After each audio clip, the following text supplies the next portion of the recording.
Opportunity और है। तो वो अपॉर्चुनिटी क्या है, मैं इस पे श्री पंकज मेश्राम जी से ही अनुरोध करूंगा, कृपा करके आप उस अपॉर्चुनिटी को, उस अवसर को इस आज के ग्रुप में जुड़े हुए सभी लोगों का अवगत कराएं। श्री पंकज मेश्राम जी। बहुत बहुत साधुवाद सर। जिस तरह से समन्वय सेवा संस्थान की ये जो गतिविधियां चल रही है, इससे बहुत बहुत आनंद होता है, बहुत अच्छा लगता है कि हम इस तरह से गतिविधियां जो करते हैं, इससे हमारे बच्चों को बहुत लाभ मिलता है और ये हमारा उद्देश्य भी होना चाहिए। तो मैं एक और अपॉर्चुनिटी के बारे में, एक और संधि के बारे में आपसे साझा करना चाहता हूँ, और ये अपॉर्चुनिटी है जापान जाने की। बेसिकली कैसा है कि जापान आज दुनिया की तीसरी सबसे बड़ी इकोनॉमी है। अमेरिका के बाद चाइना, चाइना के बाद जापान। लेकिन पॉपुलेशन के हिसाब से, उनकी जो लोक संख्या है उस हिसाब से जापान को अपनी इकोनॉमी 3 नंबर पे मेंटेन करने के लिए, सिर्फ उस नंबर पे रखने के लिए, बढ़ाने से भी पहले उसको वहां तक मेंटेन करने के लिए भी उनको बहुत पॉपुलेशन की जो कमतरता है वो दिखाई दे रही है। और उसको पूरा करने के लिए वो लोग बहुत पॉपुलेशन इमिग्रेशन जिसे हम कहते हैं, यहाँ से वहां जाना, उस तरह के उसके प्रोग्राम को वो बहुत सपोर्ट कर रहे हैं। और ये सारे प्रोग्राम उनके जो चलते हैं, उसके लिए जो एक रिक्वायरमेंट उनके तरफ से है, और सिर्फ यही एक रिक्वायरमेंट है बेसिकली, वो है कि आपको जापानीज भाषा का ज्ञान होना चाहिए।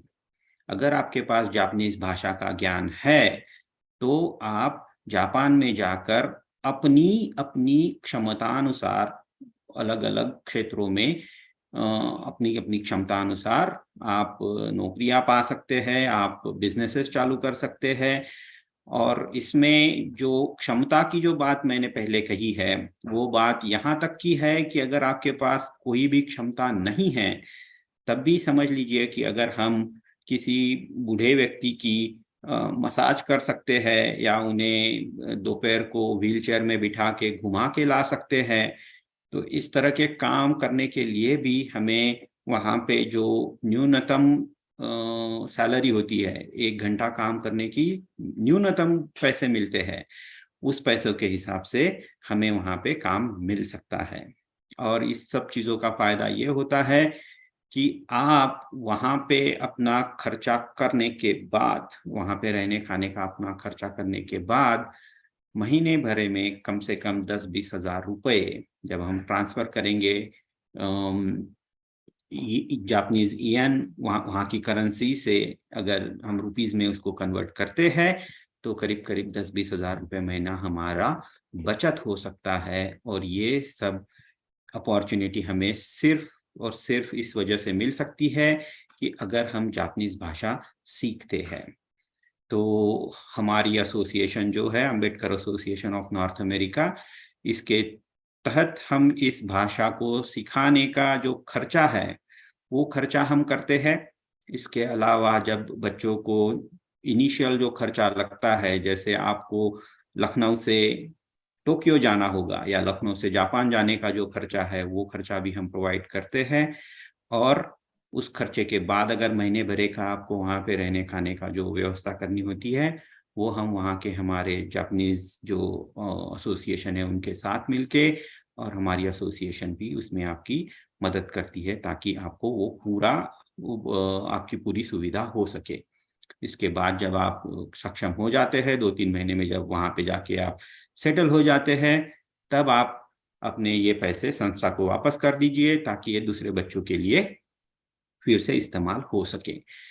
तो यही अपॉर्चुनिटी के बारे में मैं बताना चाह रहा था। इसमें हमें जो योगदान की जरूरत होती है, वो योगदान है कि इंडिया में जो एक टीम चाहिए जो इस पूरे प्रोग्राम को एग्जीक्यूट करने में, सफल बनाने में हमारी मदद करे। वो टीम हमें बहुत सटीक चाहिए होती है, उनका योगदान बहुत बहुत ज़रूरी है। उनके बगैर हम ये एग्जीक्यूट नहीं कर सकते। इस अपॉर्चुनिटी के लिए एज लिमिट की मर्यादा तो ऐसी सच नहीं है, लेकिन 35 उम्र तक, क्योंकि ये उनका पॉपुलेशन रिलेटेड ग्रोथ का ये है, तो वो चाहते हैं कि वो लोग वहां तक पहुंचे जिनको अभी तक काम करने की क्षमता है, या जिनके पास उसके वहां पे पहुंचने के बाद उम्र के 30, 40, 50 साल बचे हो, ताकि वो वहां पे काम करने करके उनकी इकोनॉमी बढ़ाने में या उनकी इकोनॉमी सस्टेन करने में उनकी मदद कर सके। तो हम जो मदद चाह रहे हैं, या हमें जो मदद चाहिए होती है, वो मदद चाहिए होती है कि वहाँ की लोकल जो टीम हो, समझ लीजिए कि लखनऊ हो, कानपुर हो, जबलपुर हो, झांसी हो, या जहाँ कहीं पे भी आप ये प्रोग्राम करना चाह रहे हो या चाहते हो, तो वहाँ की टीम ये सारे बच्चों को, जो इसके इसके क्लासेस चलते हैं, 6 महीने तक के क्लासेस होते हैं, 6 महीने के क्लास के बाद आपको इस जापानीज की एग्जाम भी देनी होती है। और हमारा जो कोचिंग होता है, वो कोचिंग इसी तरह से हम देते हैं कि ताकि बच्चों की पूरी एग्जाम्स क्लियर हो जाए। जापानीज की जो लो लो लेवल की एग्जाम है, उसको N5 कहते हैं। उसके बाद N4 और N3, हमें सिर्फ N5 और N4 की जरूरत है। अगर हम ये 2 एग्जाम एक साल भरे में कंप्लीट कर देते हैं, तो हमारे पास ये अपॉर्चुनिटी उपलब्ध हो जाती है। इसमें एजुकेशन की कोई लिमिट नहीं है, इसमें आपका बैकग्राउंड किस विषय से है इससे भी कोई लिमिट नहीं होती है। आप जिस तरह से, जिस भी बैकग्राउंड से है, आपके बैकग्राउंड के अनुसार, आपकी क्षमता अनुसार आपको वहां पे नौकरियां मिलती है। और जैसे मैंने कहा कि अगर आपके पास कोई भी बैकग्राउंड नहीं है, कोई भी स्किल नहीं है, तो इस परीक्षा के लिए अब जब हम प्रिपेयर कर रहे हैं, 1 साल तक जब हम प्रिपेयर कर रहे हैं, तब तक हम कुछ एडिशनल स्किल्स भी प्रिपेयर कर सकते हैं। जैसे अगर हम ड्राइविंग सीख लें, तो हम वहाँ पे जाके ड्राइवर का काम कर सकते हैं, जो अलग अलग जगहों पे वस्तुएं पहुंचाने का काम करते हैं।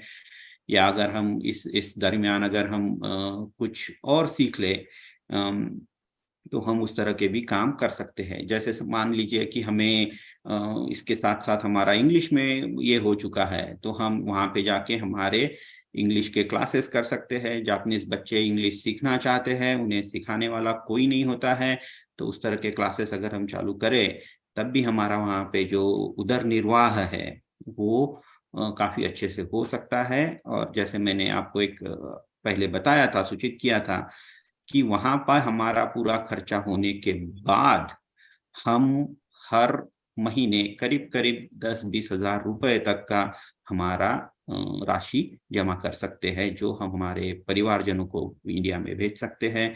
तो ये हमारे लिए एक बहुत अच्छी अपॉर्चुनिटी अभी उपलब्ध है। तो बस इसी इसी के साथ मैं आपको अवगत कराना चाह रहा था सर। बहुत बहुत धन्यवाद। तो पंकज जी, जो आपने महाराष्ट्र के जिस गांव और जनपद से 8 लोगों को चयनित किया, थोड़ी उसकी जानकारी भी दीजिए। हाँ सर, तो हम ये महाराष्ट्र में बुल्ढाना जिले में हम ये प्रोग्राम वहाँ की बोट्री फाउंडेशन है उसके तहत कर रहे हैं। और अभी हमारे पिछले 1.5 साल से ये प्रोग्राम चल रहा है, और अभी हमारी चौथी बैच वहाँ से चल रही है।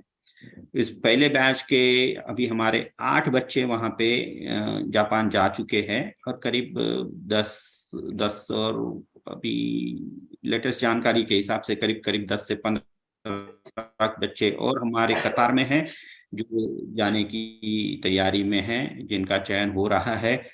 और हम ये जो चयन करवा रहे हैं, या ये जापानीज कंपनियों के साथ मिलके हो रहा है। तो जिस तरह से कुछ कंपनियों में जब इसका चयन हो जाता है, कुछ बच्चों का चयन हो जाता है, तो उन्हें जापानीज कंपनी आने जाने का खर्चा भी देती है।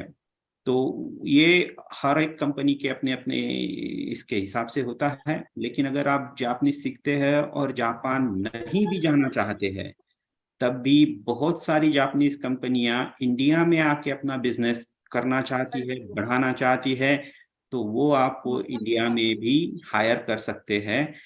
क्योंकि उन्हें उनका जो ट्रेनिंग मटेरियल होता है वो सारा जापानीज में होता है, और वो नहीं चाहते कि वो उसको किसी और भाषा में कन्वर्ट करे, क्योंकि उनके पास उतना एक्सपर्टीज नहीं होता है। तो अगर आपको जापानीज आती है, तो वो आपको आसानी से हायर कर सकते हैं। और इस तरह के जो जॉब इंडिया में अवेलेबल है, वो सारी बड़ी सिटियों में अवेलेबल है, जैसे पूना, नोएडा, हैदराबाद, बैंगलोर, चेन्नई, भोपाल और दिल्ली या नोएडा, ग्रेटर नोएडा एरिया, इस सारी जगहों पे इस तरह के जॉब्स उपलब्ध है जहां जहां पे जापानीज कंपनियां आकर अपना बिजनेस बढ़ाना चाह रही है।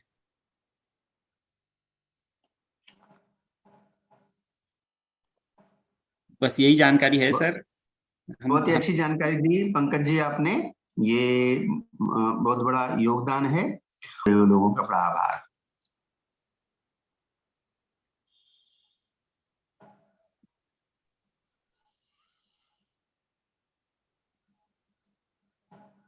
सर आज का सेशन समाप्त करने की अनुमति है सर? सर बहुत बहुत साधु साधु। नमो बुद्धाय।